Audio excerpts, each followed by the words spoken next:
Muito obrigado, minha irmã. Capítulo 2, a partir do verso 1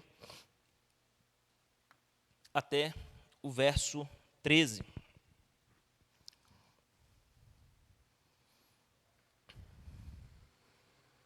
Diz assim: O destruidor avança contra você, Nínive. Guarde a fortaleza, vigie a estrada, prepare a resistência, reúna todas as suas forças. O Senhor restaurará o esplendor de Jacó, restaurará o esplendor de Israel, embora os saqueadores tenham devastado e destruído as suas videiras. Os escudos e os uniformes dos soldados inimigos são vermelhos. Os seus carros de guerra reluzem quando se alinham para a batalha. Agitam-se as lanças de pinho. Outras traduções vai dizer que os soldados correm de um lado para outro, né? Os carros de guerra percorrem loucamente as ruas e se cruzam velozmente pelos quarteirões. Parecem tochas de fogo e se arremessam como relâmpagos. As suas tropas de elite são convocadas, mas elas vêm tropeçando. Correm para a muralha da cidade, para formar a linha de proteção. As comportas dos canais são abertas, e o palácio desaba. Está decretado: a cidade irá para o exílio, será deportada, as jovens tomadas como escravas. Batem no peito, seu gemer é como o ulhar das pombas. Nínive é como um açude antigo, cujas águas estão vazando. Parem, parem, eles gritam, mas ninguém sequer olha para trás. Saqueiam a prata, saqueiam o ouro, sua riqueza não tem fim. Está repleta de objetos de valor. Ah, devastação, destruição, desolação. Os corações se derretem, os joelhos vacilam, todos os corpos tremem, e o rosto de todos empalidece. Onde está agora a toca dos leões? O lugar em que alimentavam seus filhotes? Para onde iam o leão, a leoa e os leõezinhos, sem nada temer? Onde está o leão que caçava o bastante para os seus filhotes, estrangulava os animais para suas leoas, e enchia suas covas de presas e suas tocas de vítimas? Estou contra você, declara o Senhor dos Exércitos. Queimarei no fogo os seus carros de guerra, e a espada matará os seus leões. Eliminarei da terra a sua caça, e a voz dos seus mensageiros jamais será ouvida. Amém? Irmãos, nós já demos início aqui ao pano de fundo desse livro do profeta Naum. Vimos que o Senhor Deus já havia pronunciado uma palavra de condenação contra esta cidade, a cidade de Nínive, a capital da Síria. Um povo cruel, um povo bárbaro, um povo perverso, um povo que era idólatra, adoravam muitos deuses, praticavam coisas terríveis, principalmente no que se tratava aos seus inimigos. Faziam como uma espécie de assinatura toda a sua crueldade, os requintes de crueldade que eles tratavam os seus inimigos no campo de batalha, era para demonstrar uma espécie de assinatura, onde todos passassem ali e percebessem que, de fato, o exército assírio havia passado por ali e feito um estrago enorme. No entanto, Deus havia levado o profeta Jonas, ainda que a contragosto, né, e tratando com o caráter e o coração do profeta Jonas, mas este pregou a mensagem à cidade de Nínive, anunciando a destruição, e por um mover do Espírito de Deus no coração daquele povo, ainda que um sermãozinho, né, male foi pregado ali, de qualquer jeito, mas as pessoas de fato se renderam ao Senhor, promulgaram um jejum nacional, né, do rei até os jumentos, todos vestiram pano de saco, todos fizeram, né, um jejum coletivo, para quem sabe Deus talvez pudesse ter misericórdia deles e os poupasse da destruição. Deus então se arrepende, né, daquilo que havia dito e volta atrás. Isso é o que muitas pessoas talvez pensam, né, e interpretam como um provável arrependimento de Deus, uma mudança de postura, de pensamento de Deus ali. No entanto, o que nós percebemos, irmãos, ao longo da história, é que 150 anos se passaram. Deus ele não destruiu Nínive, Deus realizou uma grande colheita naquela nação, porque todos ali se converteram ao Senhor, se entregaram a Deus, se arrependeram das suas maldades, dos seus pecados, e passaram-se 150 anos. 150 anos, irmãos. 150 anos. Foram suficientes para que toda aquela geração lá do profeta Jonas, que havia se arrependido das suas maldades, se convertido a Deus, todos eles simplesmente esquecessem do Senhor e voltassem novamente para as maldades, para a perversidade, para a idolatria, para o pecado. Alguns chegam a dizer que os assírios, os ninivitas, eles, de fato, quando abandonaram o Senhor, nesse período de 150 anos, muito provável que eles voltaram ainda piores do que eram antes. Se eles já eram bárbaros e cruéis antes, depois de terem abandonado o Senhor, terem deixado o caminho do Senhor e voltado para a sua velha vida de maldades e crueldades, e perversidades, idolatria, voltaram numa intensidade muito maior. E é nesse tempo que Deus levanta o profeta Naum. E qual é a mensagem, irmãos, que o profeta Naum, ele prega? Naum, ele se levantado por Deus ali para promulgar a condenação final do povo ninivita, do povo assírio. Então, aquilo que aparentemente foi um arrependimento de Deus, uma mudança de pensamento, né, uma mudança de atitude de Deus, daquilo que ele havia dito que ia fazer e voltou atrás, né, na verdade, se demonstrou ser uma longanimidade da parte de Deus. Longanimidade essa que durou 150 anos. Deus foi longânimo com eles. E eles voltaram com seus corações endurecidos novamente para o pecado. E é nesse período que Deus levanta o seu profeta. E o seu profeta, ele não vem para, como os demais profetas, chegar e dizer, olha, arrependei-vos, olha, o tempo de vocês, Deus, lembra daquela destruição que Ele falou que ia fazer? Ele vai trazer sobre vocês, então arrependo, não desperdice o tempo de vocês. Não. A mensagem de Naum foi direta. Ele já chegou dizendo, olha, é a destruição. Capítulo 1, verso 1, ele diz, advertência contra Nínive. Livro da visão de Naum de Elcós. Algumas outras traduções aí vai trazer sentença, né? Peso, são algumas das traduções para o capítulo 1, versículo 1. Né? Sentença, ou seja, está decretado. Foi isso que ele disse no versículo 7 do capítulo 2? Está decretado. Ou seja, não havia ali como recorrer a instâncias superiores. Não havia instâncias superiores para poder recorrer, porque eles já estavam na última instância. Eles já estavam diante do supremo juiz, do justo juiz, o Senhor dos exércitos. E ele já estava ali para promulgar a condenação do povo assírio. Por que nós estamos enfatizando isso? Porque, irmãos, a grande ideia, o grande tema que está por trás da mensagem de Naum, não é só nos trazer aqui informações a respeito daquilo que Deus fez em relação aos ninivitas.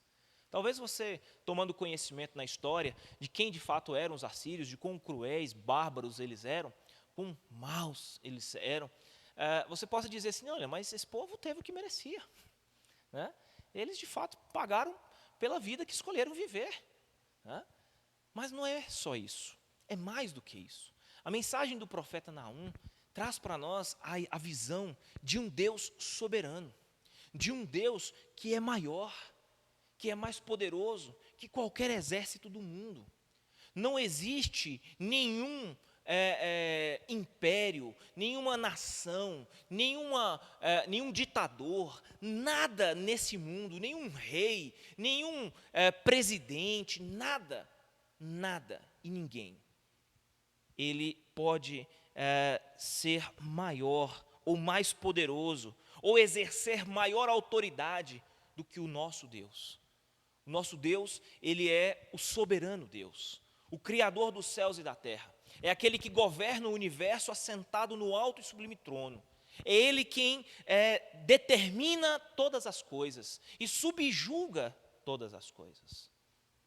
O capítulo 1, uma grande poesia escrita por Naum, nós vimos isso na semana passada, vem para abrir o livro como esse cântico de exaltação, para realmente apresentar a grandeza, a majestade e o poder desse Deus. Por que Naum faz isso? Porque no seu contexto aqui, irmãos, nesse período dos reis Manassés, dos reis Amon, Josias, o povo de Judá, não somente o povo de Judá, mas todas as nações da terra, quando olhavam para os ninivitas, para o império assírio, todos eles temiam, todos eles tremiam de medo. Todos ficavam assim, meu Deus, o que vai acontecer se o império assírio assumir o poder? O que vai ser de nós se o império assírio chegar aqui e assumir o controle, assumir o poder? O que vai ser de nós? E assim, todas as nações tremiam. Todos eles tinham muito medo do império assírio. Judá era um povo que tinha uma aliança com Deus. Judá era um povo que se relacionava com Deus e conhecia a Deus mais do que qualquer outra nação. Qual era o papel de Judá? Qual era a grande missão de Judá? Qual era o propósito de Deus ao escolher um povo para si e chamá-lo de seu, estabelecendo um pacto e uma aliança com ele? Para que esse povo, ao desfrutar de um relacionamento íntimo com Deus, pudesse ser a boca de Deus entre as nações, o canal da graça de Deus entre todos os povos. Judá deveria chegar para as outras nações e dizer, olha, vocês não precisam temer se a Síria assumir o poder, não. Não fiquem com receio, não. Nós servimos um Deus que é maior, que é mais poderoso. Mas foi isso que Judá fez? Judá cumpriu o propósito da sua existência, do chamado e da aliança que Deus havia estabelecido com eles? Não. Judá tremeu de medo diante da possibilidade dos assírios assumirem o controle mundial da sua época. E ao invés de confiar em Deus, o que eles fizeram? Se envolveram com alianças partidárias, políticas da sua época. Foram em busca das nações para dizer, olha, vamos fazer uma aliança política entre nós, vamos nos unir. Quem sabe se nós pudéssemos nos juntar aqui, somando todas as nossas forças, se os assírios se apresentarem diante de nós, nós vamos vencê-los. E o que Deus fez? Quando Judá tomou essa decisão de fazer uma aliança com os outros povos, ao invés de confiar em Deus e ser o canal, o instrumento de Deus para os outros povos, Judá começou a se aliançar nas mesmas práticas que os outros povos tinham. O mesmo estilo de vida dos outros povos, Judá começou a adotar também. Por quê? Porque eles deixaram de lado o seu relacionamento com Deus para vivenciar, respirar intensamente esse ar da aliança política que havia entre eles. De maneira que, onde as outras nações iam, eles iam junto. O que as outras nações faziam, eles faziam também. E assim foi. E aí o que Deus, ao olhar para aquilo, decidiu fazer? Eu vou trazer juízo sobre vocês. Lembram que vocês tinham medo da Síria? Deles assumir o poder? Pois bem, eles vão assumir o poder. Eles vão assumir o poder, vão vir sobre vocês e vão subjugar vocês. E vocês sofrerão. E ao sofrerem a minha disciplina através dos assírios, vocês se lembrarão de mim e se voltarão para mim. Se arrependerão daquilo que fizeram e lembrarão que eu sou Deus. E assim foi. O povo Judá sofreu muito. No entanto, A justiça de Deus, ao ser manifesta, irmãos, ela tem dois propósitos distintos. Quando a justiça de Deus ela se manifesta, no que diz respeito ao ímpio, ao perverso, a justiça de Deus põe um fim. Põe um fim na maldade, na perversidade do ímpio.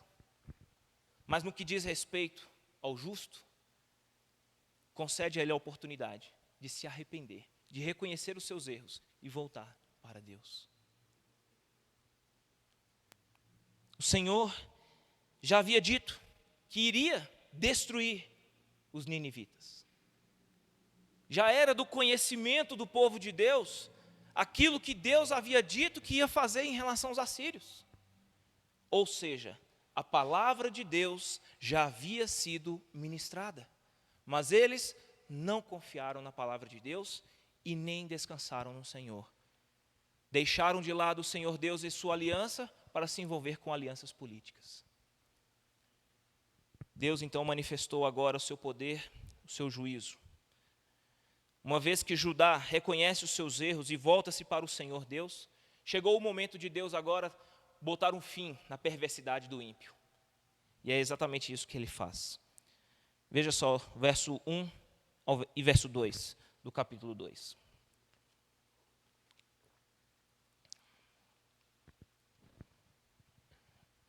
O destruidor avança contra você, Nínive. Guarde a fortaleza, vigie a estrada, prepare a resistência, reúna todas as suas forças. Olha só isso. Quem é que vai planejar uma invasão e manda um recado para o inimigo, dizendo, olha, eu estou indo contra você, pode preparar o seu exército, pode levantar sua muralha, pode guardar a sua fortaleza, leve soldados para a estrada, que eu vou passar por lá e vou invadir e vou destruir todos vocês. Qual é o exército que vai invadir o inimigo e ele manda um recado avisando que está indo?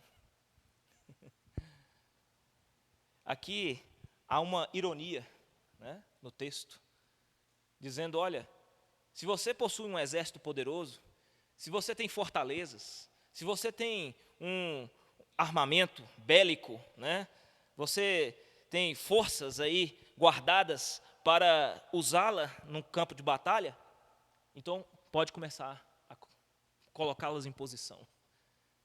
Porque nada disso aí será suficiente. Porque o Senhor, o destruidor aqui, chamado, né, o destruidor avança contra você. E ele não somente vai avançar e vai destruir, como também no verso 2 ele diz, o Senhor restaurará o esplendor de Jacó, restaurará o esplendor de Israel. Embora os saqueadores tenham devastado e destruído suas videiras. Veja só isso. A justiça de Deus há de ser manifesta nesse momento. O justo juiz, o Senhor dos exércitos, o Senhor que avança contra o seu inimigo, ao manifestar o seu poder contra o perverso, ele promove a restauração do seu próprio povo. Deus, ele nos ensina, irmãos, que embora ele tenha nos entregue nas mãos do inimigo, para nos ensinar, para abrir os nossos olhos, para quebrantar os nossos corações e nos fazer voltar os olhos para Deus, esse tempo da disciplina de Deus, ele tem um limite. E quando Deus ele vier contra o inimigo, ele não somente destruirá todas as suas hordas, como também trará a plena restauração do seu povo. Isso aqui, meus irmãos, é o grande livramento de Deus das mãos do inimigo. A restauração do seu povo, promovida pelo Senhor, ao destruir o perverso, ele restaura o seu povo por completo. Judá havia compreendido que foi a decisão mais equivocada da sua vida, de ter deixado de confiar no Senhor, de ter descansado no Senhor dos exércitos, de ter deixado de ser um instrumento de Deus entre as nações, entre os povos, deixado tudo isso de lado para se envolver com alianças políticas, achando que estas seriam suficientes para vencer a batalha contra os assírios. E Deus mostrou para eles: olha, eu vou entregar vocês nas mãos deles, vocês vão sofrer na mão desse inimigo, mas vocês vão reconhecer o erro que cometeram. Vocês voltarão seus corações, seus olhos para mim. E um dia, quando eu vier colocar fim à maldade, à perversidade do inimigo, eu estarei aqui para restaurar o meu povo.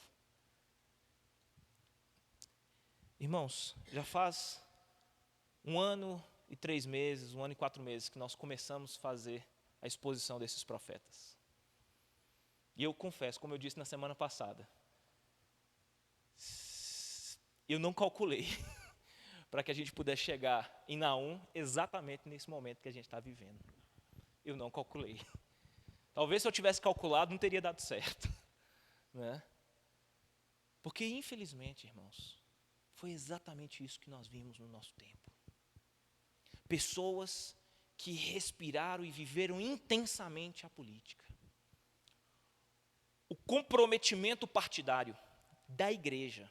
Tá? Eu não estou aqui me referindo a cidadãos comuns, indivíduos, portadores de CPF, que tinham de fato tomar decisões em relação a isso. Não estou me referindo a isso. Eu estou falando da igreja do Senhor. Eu estou falando da noiva. A igreja como um todo. Por onde você andasse pelo Brasil, por onde você olhasse pela internet, o que você mais encontrava eram pastores, igrejas, enfeitadas, mobilizadas, conversando com muitos cristãos, pessoas assim, abatidas, tristes, angustiadas. A segunda-feira de muita gente, de muito cristão aí, foi tenebrosa. E eu temo, irmãos, temo que o Senhor Deus tenha uma disciplina, uma correção para trazer a sua igreja nesse tempo. E nós precisamos estar preparados para isso.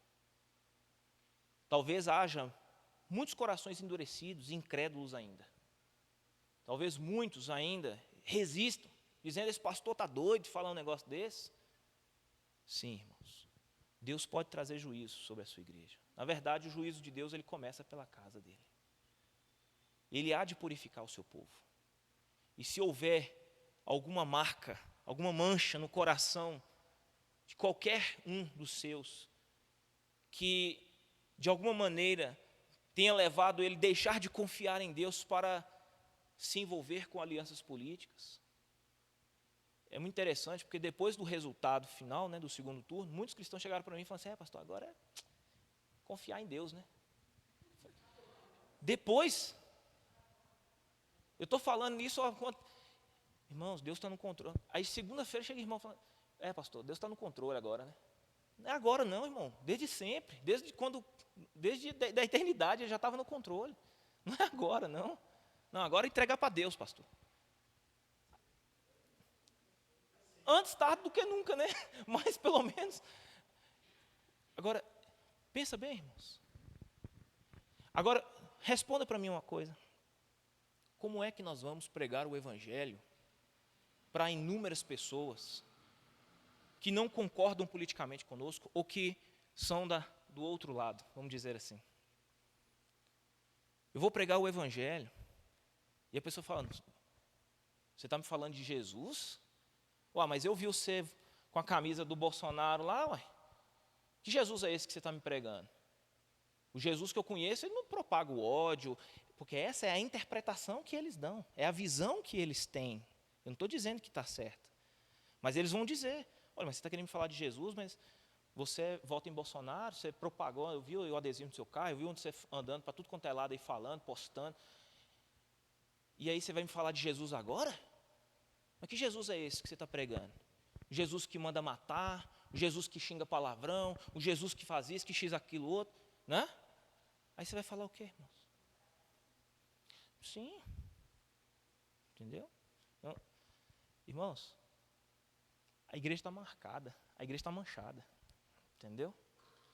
Perante a sociedade, você chegar agora para pregar o evangelho, muitas pessoas vão chegar e dizer assim: olha, eu não quero ouvir esse evangelho seu não.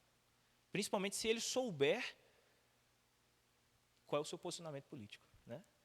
Então, irmãos, o que eu quero afirmar com isso? Eu quero que os irmãos entendam bem, né? Nós, como cidadãos, fazemos aquilo que é nosso dever. Nós temos de fazer aquilo que é coerente com aquilo que cremos e professamos. Deve escolher sempre um candidato que é compatível com seus valores, com seus princípios, com aquilo que você defende na palavra de Deus. Agora, aquilo que nós vimos nesse período, irmãos, nós temos de convir aqui, temos de concordar. Irmãos, há de convir comigo. Nós vimos algo extremamente intenso, profundo, que rompeu as portas da igreja, entendeu? De maneira que isso prejudicou até mesmo a missão da igreja, entendeu? E isso é grave. A palavra de Deus sempre nos exortou de tempos difíceis, de um mundo que jaz no maligno, de impérios que se levantam.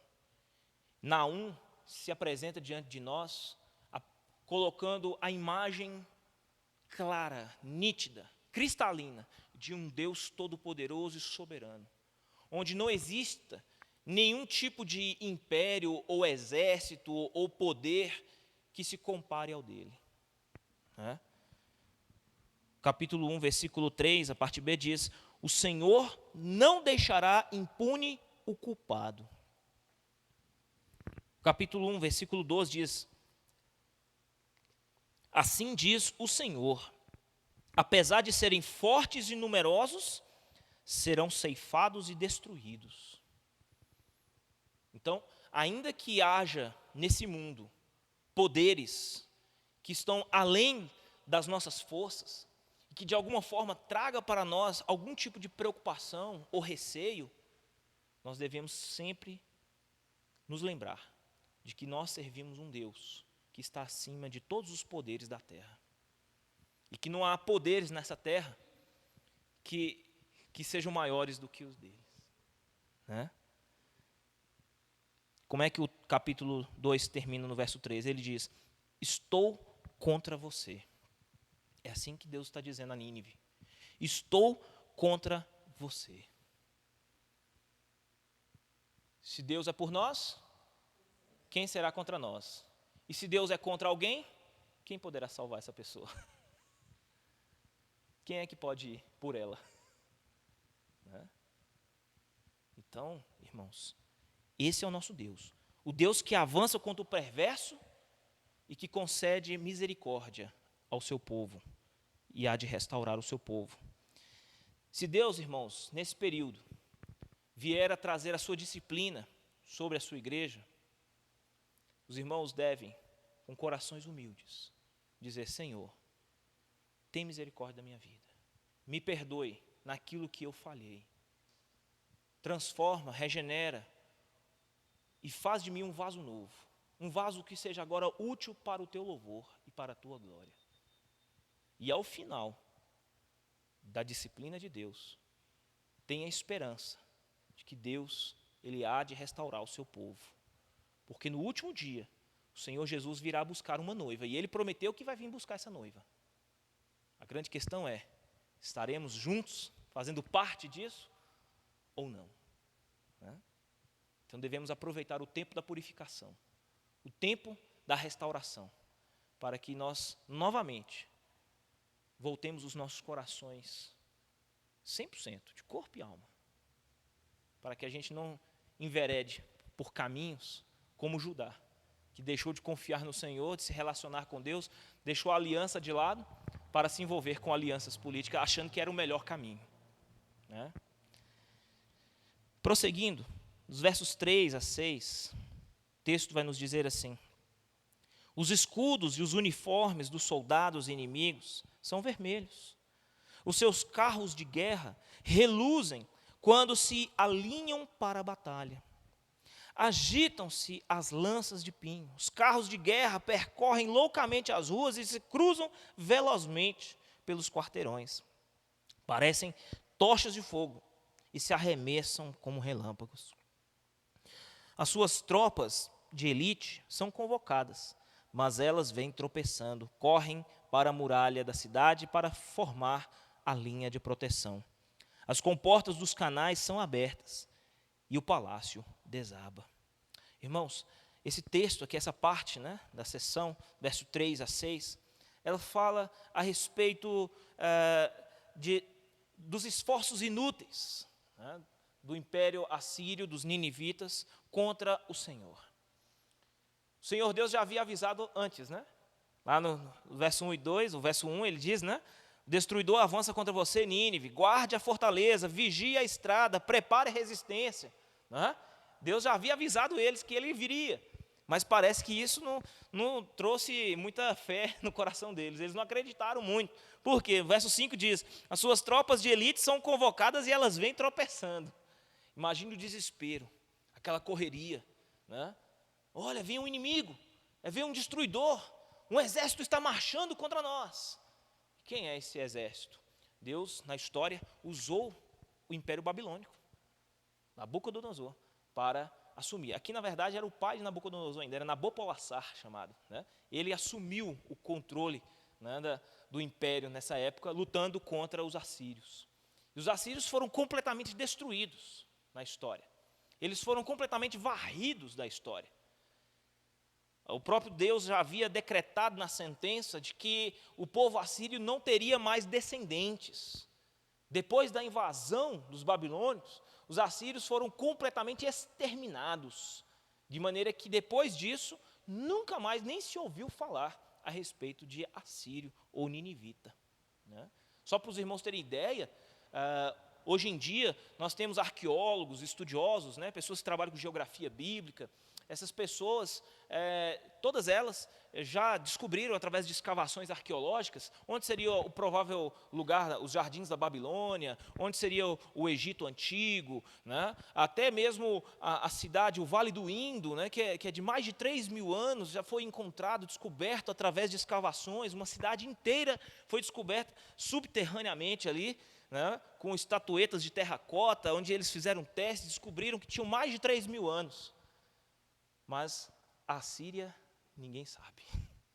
Nenhum arqueólogo, nenhum estudioso, historiador, ninguém sabe onde seria o provável lugar da Assíria. A Assíria foi completamente apagada da história. Né? E Deus, ele se levantou contra esse povo. E esse povo, que sempre foi muito organizado no campo de batalha, sempre foi muito astuto, muito inteligente, estrategista, diante da invasão do destruidor enviado por Deus contra eles, eles ficaram completamente desbaratinados, completamente desorientados. Pareciam, sabe aquele time de futebol que está jogando já com harmonia, jogando ali todo mundo sintonizado, todo mundo já entrosado, os jogadores, né, ganhando todas as partidas, de repente consegue pegar um time mais inteligente, mais astuto, com um esquema tático mais bem organizado, de maneira que consegue quebrar o esquema dele, consegue quebrar todas as táticas, as estratégias dele, deixar o time todo desbaratinado, batendo cabeça com cabeça. Né? E aí você olha para o jogo e pensa assim, nossa, esse time estava jogando tão bem, fazia tudo certinho dentro de campo, né? Mas de repente pegou um time mais inteligente, mais forte, e conseguiu desbaratinar ele todo. Né? Aqui, o Império Assírio, que já tinha aquela reputação de força, olha, a organização que eles tinham. Né? Seus escudos, seus uniformes dos soldados inimigos eram vermelhos. Né? Seus carros de guerra reluzem. Olha só, quando se alinham para a batalha, agitam-se as lanças de pinho. Né? Quanta estrutura, quanta força, né? Quanta organização nós vemos aqui. Mas agora, diante da invasão de Deus, estavam completamente desbaratinados, desorientados e até desesperados. Né? Prosseguindo dentro do texto, versos 7 e 8, veja o que o texto está nos dizendo. Está o quê? Decretado. A cidade irá para o exílio. Será deportada. As jovens tomadas como escravas batem no peito, seu gemer é como o arrulhar das pombas. Nínive é como um açude antigo, cujas águas estão vazando. Parem, parem, eles gritam, mas ninguém sequer olha para trás. Eles provavelmente que eram tão acostumados, né, a invadir cidades, invadir nações e escutar esse grito, né, de desespero por parte dos seus dominados, agora eram eles que estavam gritando. Agora eram eles que estavam gritando: parem, parem, né? Pelo amor de Deus. Eles estavam agora sofrendo. Por quê? Porque encontraram alguém mais forte, mais poderoso do que eles. E não se trata de um exército humano, mas está se tratando aqui do Senhor dos exércitos, do Deus Todo-Poderoso, do Deus que Judá nunca deveria ter deixado de confiar, nunca deveria ter deixado de descansar. Certamente Judá não precisaria necessariamente passar por todo o sofrimento nas mãos do Império Assírio para aprender essa lição, se tivesse descansado e confiado no Senhor desde o princípio.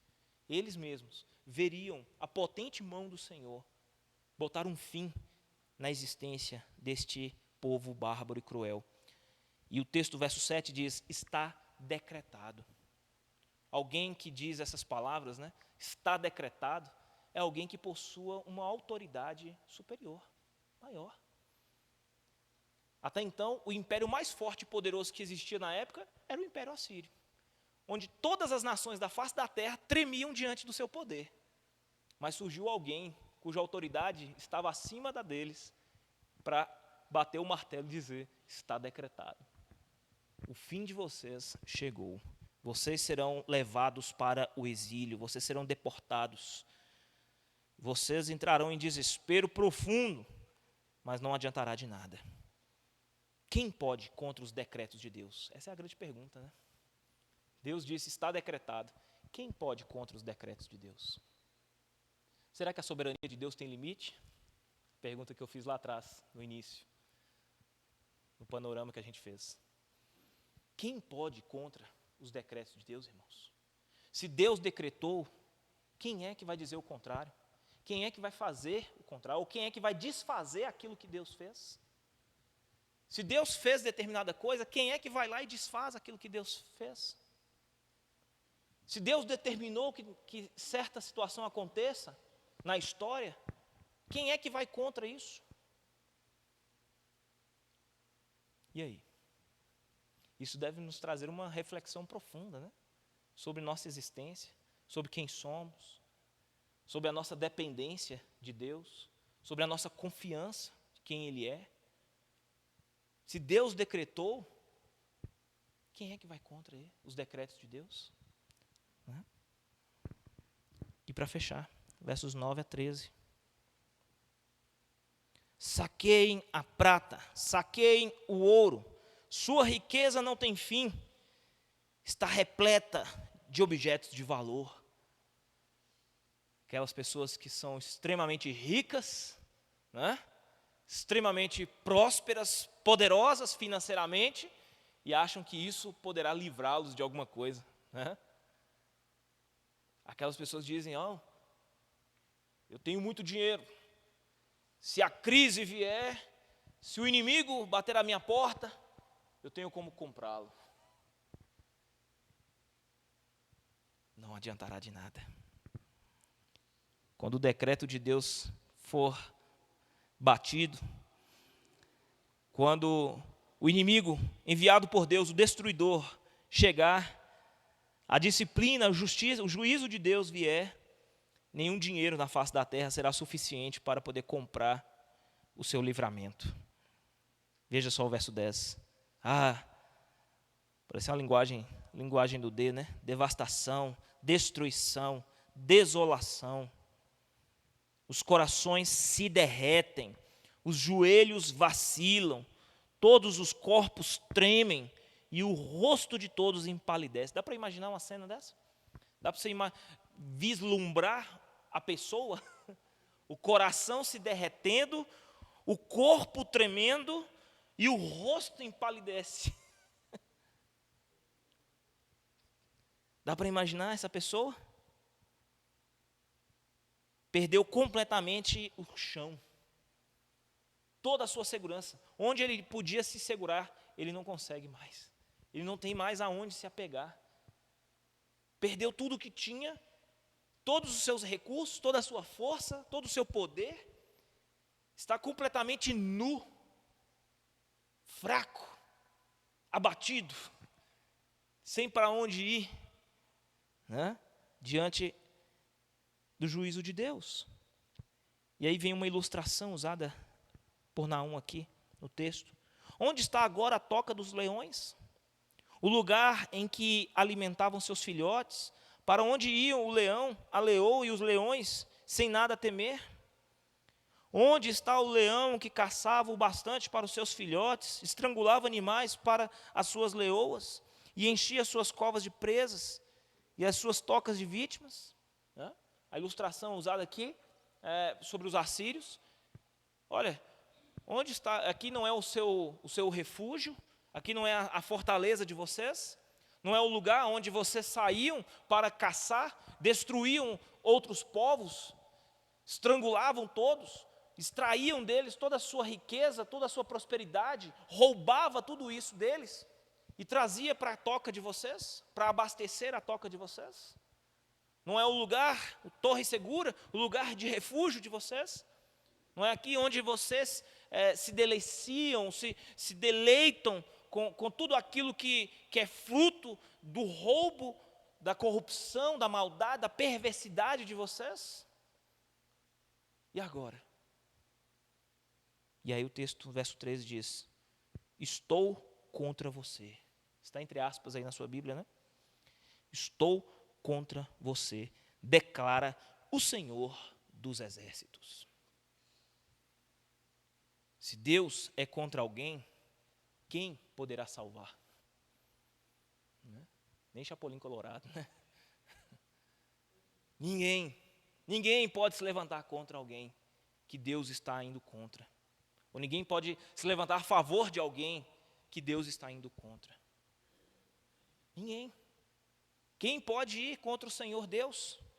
Quem pode ser mais forte e poderoso do que o Senhor dos Exércitos? Essa expressão, Senhor dos Exércitos, irmãos, ela denota a ideia de exércitos celestiais, exércitos de anjos, milhares e milhares de anjos organizados em tropas, nos exércitos celestiais, e o Senhor Deus é quem governa e lidera estes exércitos. Lembram de Jesus lá com o soldado, que teve a orelha arrancada por Pedro?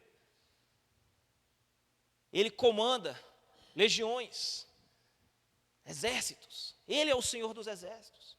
Há algum exército terreno, humano, que possa ser mais forte do que os exércitos celestiais, comandados por Deus? É esse o Senhor. E Ele está dizendo: eu estou contra você. Queimarei no fogo os seus carros de guerra, e a espada matará os seus leões. Eliminarei da terra a sua caça, e a voz do seu mensageiro jamais será ouvida. A voz do povo assírio foi silenciada para sempre. Deus colocou o fim no seu inimigo, no inimigo do seu povo. Essa nação tão poderosa, tão forte, tão numerosa no seu exército, foi abatida pelo golpe da mão de Deus. O que isso nos ensina, irmãos? Em que direção essa mensagem ela nos aponta? Precisamos sempre ser lembrados, irmãos, de que nós não temos ninguém senão o Senhor, em quem nós podemos, de fato, confiar em toda e qualquer circunstância da nossa vida. Não há recursos humanos, não há lugares, pessoas, onde nós podemos nos refugiar e encontrar algum tipo de paz e tranquilidade, senão na presença de Deus, senão num relacionamento que o próprio Senhor nos propõe, nos oferece, de maneira livre e gratuita. O Senhor Deus tem demonstrado seu amor, sua fidelidade, sua bondade, sua misericórdia sobre as nossas vidas.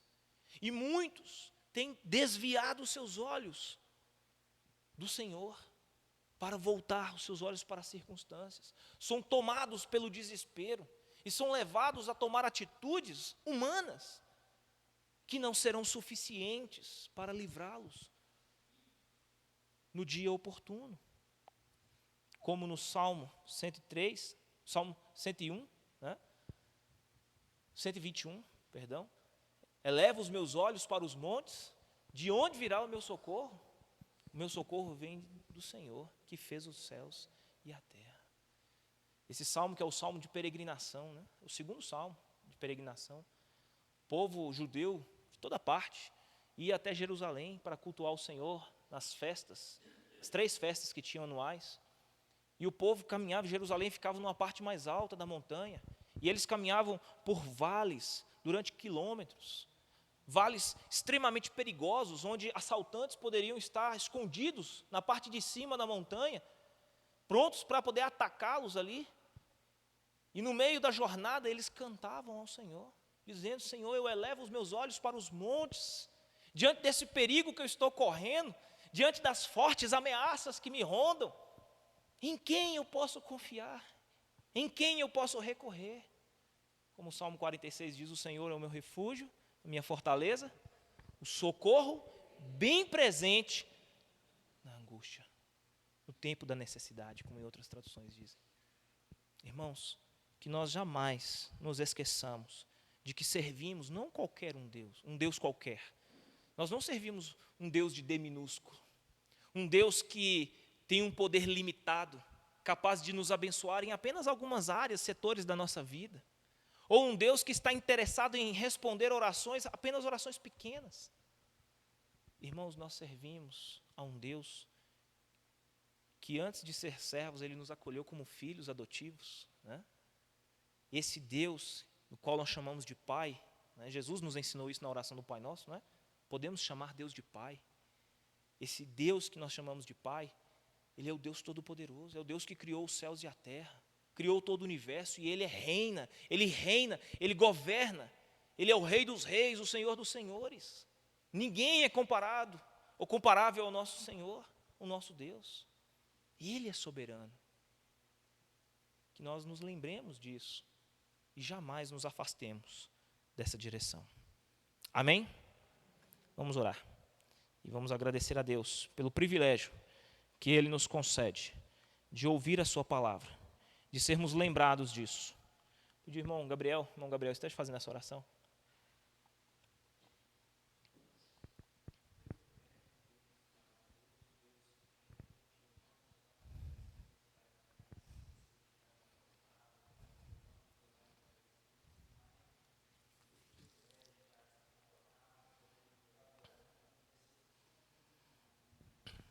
Amém.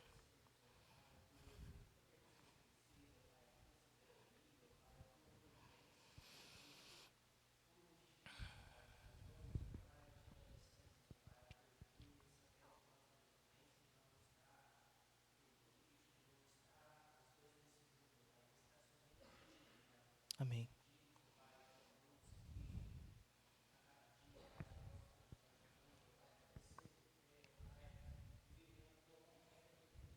Amém, Senhor.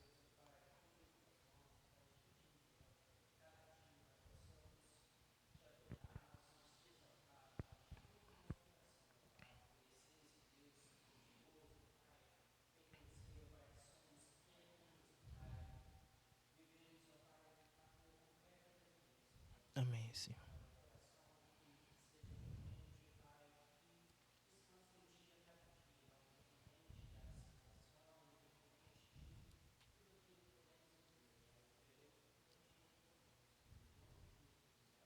Amém, Senhor. Amém. Irmãos, já vamos orar encerrando também o nosso culto. Quero agradecer a presença de cada um dos irmãos. Aproveitaram o feriado aí para poder vir, né, aprender mais da palavra de Deus, cultuar o Senhor. Lembrar os irmãos que nós teremos no próximo sábado, às 18 horas, nosso núcleo de estudos contínuos, no próximo sábado. Domingo que vem, primeiro domingo desse mês, teremos ceia. Vamos participar da mesa do Senhor, culto da noite, tá? E a Escola Bíblica Dominical voltará normal, né, domingo que vem, pela manhã, né? Dia 3 de dezembro, teremos nosso encontro de casais aqui. Então, todos os casais casados da nossa igreja poderão participar do jantar, no momento em que nós estaremos também ministrando a palavra de Deus, né? Então, não deixe de estar passando o seu nome aí, acertando com o irmão Gilberto e irmã Carol, o valor de R$ 75,00 por pessoa, ok? Temos algum outro aviso para dar? Acho que não, né? Então vamos nos colocar de pé nesse momento, vamos orar e agradecer a Deus. Lembrar os irmãos também que no dia 19, sem ser sábado agora, no outro, não, daqui mais 3 sábados, né? Vai ser no terceiro sábado, nós vamos ter um aniversário da congregação de Coqueiral. O irmão Diego já compartilhou no grupo da igreja lá o convite, é só lembrar os irmãos, dia 19, deixa anotado na sua agenda aí para poder participar lá com os irmãos. A gente está cultuando ao Senhor lá, aniversário dos irmãos. Bom, oremos. Pai de amor, nós queremos nessa hora glorificar, exaltar, bendizer o teu santo nome. Nós aqui nos sentimos honrados e privilegiados por ti, Senhor, por nos acolher em tua presença como povo teu, como igreja do Senhor, povo que foi lavado e remido pelo sangue do Cordeiro.